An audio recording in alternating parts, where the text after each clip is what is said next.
后来继续来看民众党内部的斗争，哪像从来拢无停过。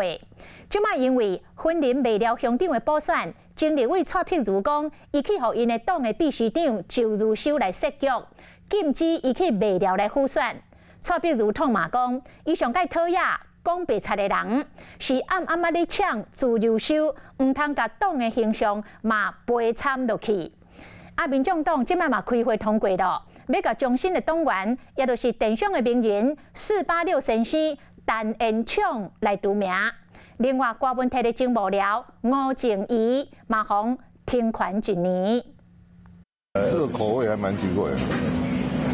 蛮特别的哈。哪只物件直报哪互选，是讲有民众党的党主席郭文泰的带领，说好党内一直出现小党的问题。林秘书长下命令说不准严禁蔡壁如去卖寮。一个未了乡长的补选，民众党的内斗就闹甲正人济。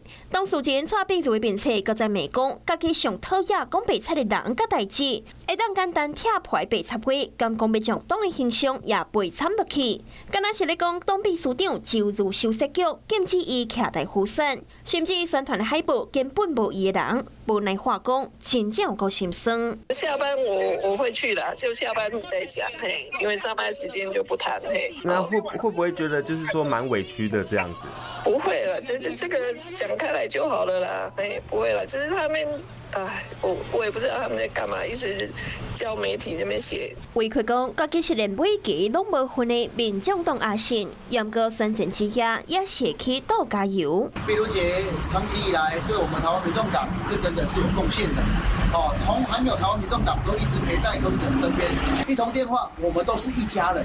咱拢是厝的人，无啥物袂使讲的。党内内斗正人济，这恐惊比败选也搁较凶。偏偏民众党的中评会裁决，以不实指控轻视政党甲侮辱党内人士名声的名义，甲民众党的中心党员486先生陈延昌除名。也有抢在社群顶悬靠死民众党的郭文泰政幕僚吴静怡，也互停权1档。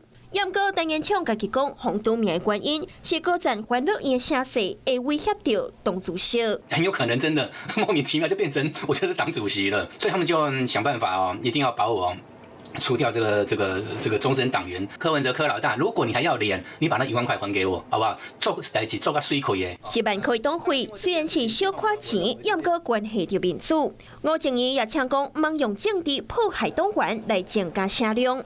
对于这件代志，民众党回应讲，以不实的指控侮辱党内人士名声，已经超过言论自由的范围。